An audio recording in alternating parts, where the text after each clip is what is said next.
It's Thanksgiving, and so today I thought we'd go over some things I'm thankful for within the game. I know it's a tough time in World of Tanks at the moment, but let's be honest, it's been a rough time for years now since 6.0. But since today is a day of thanks, I figured the least we could do is point out some things that we're grateful for. I can always make a video later on about all the flaws still prevalent in the game and continue to critique it and hope for the game to get better. But that's not what we're going to do today.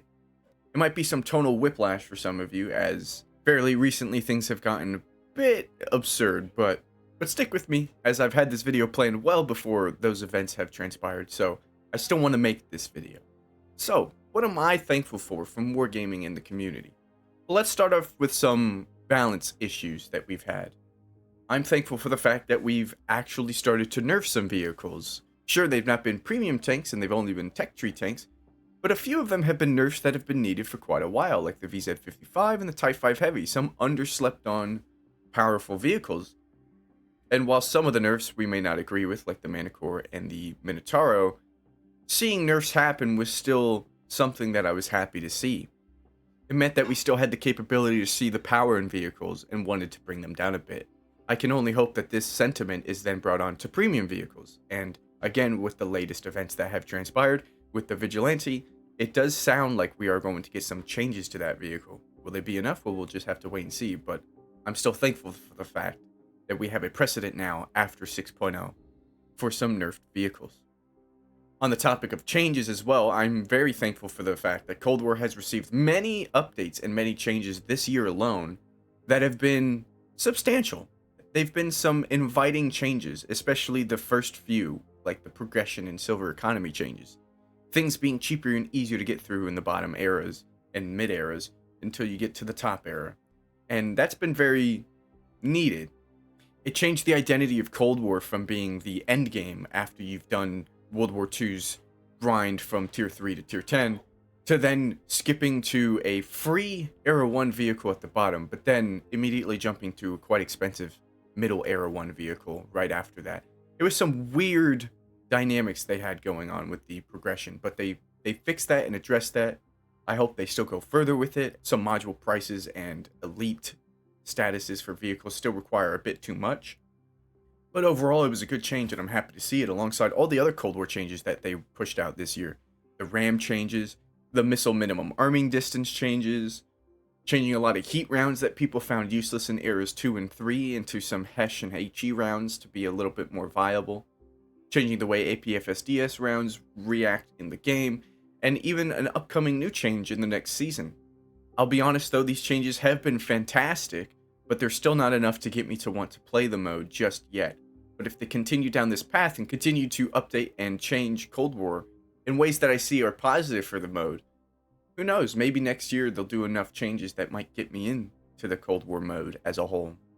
So I'm definitely thankful for that fact, because I would love to play the new content, and if they continue to go this route and continue to make great changes, one day I might feel obligated to. Another thing I'm thankful for this year was the fact that the Season Pass World War II vehicles, at least, didn't all seem too powerful this time around. 2023 released a very deadly lineup of Tier 10 premium vehicles, and 2024 released some good vehicles, some powerful ones, you know, like the 114 SP2 and the T114 Bat, but also some just solid vehicles that aren't overpowered, like the Highlander and the TS60 and even the GST getting a buff. All these vehicles felt great to play, fun to fight, and weren't overwhelmingly annoying to play like the past vehicles of 2023. I'm also thankful for the UI changes that we've got this year that we've been asking for quite some time, like the stats page tank filter, which was finally a nice thing to have to specifically go after a vehicle you were looking for, rather than having to sift through tiers descending and then going through all your tier 8s to find the tier 8 vehicle you were looking for just to look up its mark percentage. With this upcoming Season 2, we're even going to have a damage standing filter to work with as well. That'll be very nice. So there have been some positive changes made to the game, but now I want to get into some things I'm thankful for as recognition.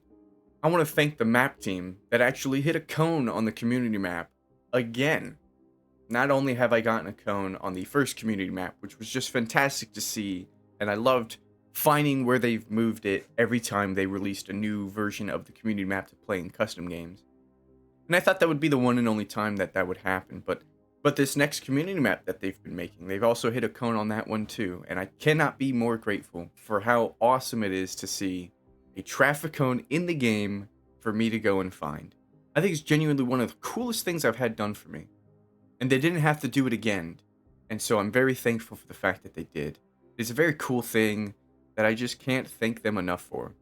So thank you, Map Team, and thank you, BAM, for recognizing me and putting me in the game in a way that isn't obtrusive, in a way that isn't just a name on a map. It is something more, and it's so cool. I really can't thank them enough for that. It is one of the coolest things I've ever seen.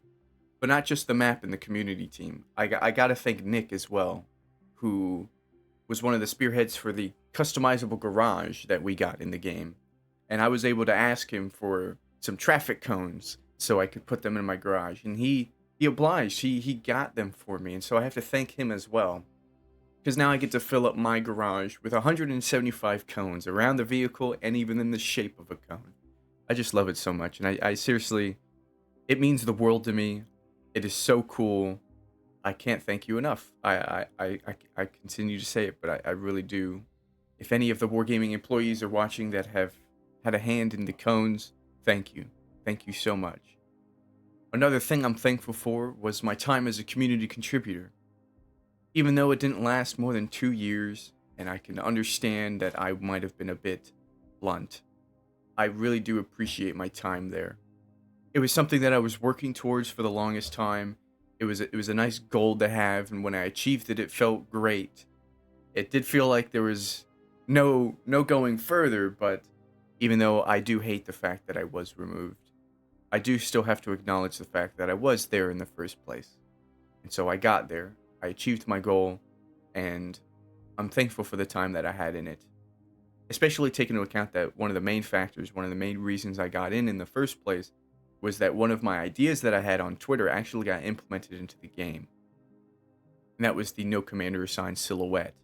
Even though it's not one-to-one to how I would have preferred it to be as big and noticeable as I had initially made, it is something that they took as an option since they were so adamant that the pop-up for having no commander was not an option on the table.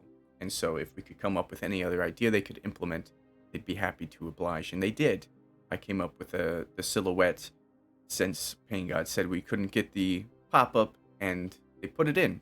And because my tweet helped them put that idea in, T-Canes said that helped me to get into the program. And so that was very cool, getting an idea implemented into the game and then getting recognized to be in the community contributor program for the 1.5 years that I was in it. It was a very, very cool time.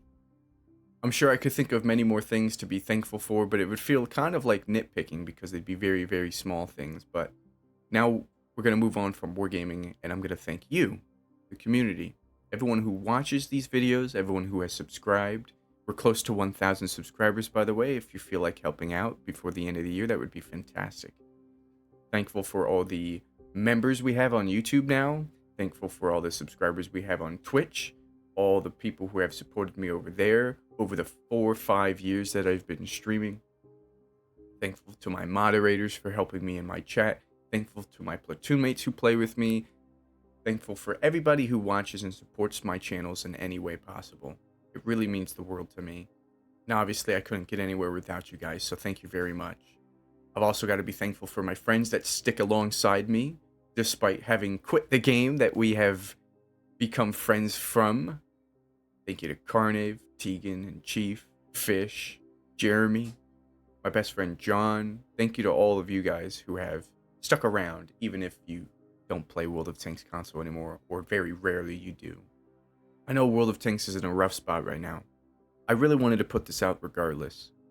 Hopefully I don't get called a shill just for saying my thanks for very specific things that I have been thankful for. I'm still going to criticize the game in the upcoming months. Only when necessary, of course. If it's deserving of criticism. But when a game you love is deserving of criticism because of the passion you have for it, it's also worth pointing out the things you're grateful for that the game keeps around. After all, I've been playing the game for 10 years, coming up on 11 in 2025 in February. And if I didn't love the game, I still wouldn't be here after 10 years playing it. Especially after things like Artillery 2.0 being a flop in my eyes and Cold War being such a half-baked mode in my opinion. So, of course, I still have my problems with the game, but I wanted to make a video being thankful for the things that I've seen that have either given me hope for the game, have been very cool as recognition, and of course, thankful to my community as a whole.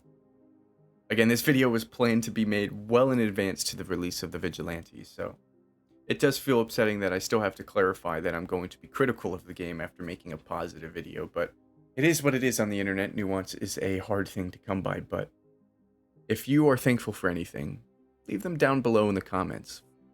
I do expect some sarcastic comments, though, from some of you saying I'm thankful for them releasing overpowered vehicles so I can finally uninstall, and I get that. You have the right to be mad about it, and I'm still mad about it, but that's not what this video was about. So, I hope I've clarified that I'm no shill, but happy Thanksgiving, and thanks for watching. Take it easy. Because it's your fault, P-dubs. Bro, someone just stuck it up my ass and came out with a poop kebab, bro. Shut the fuck up.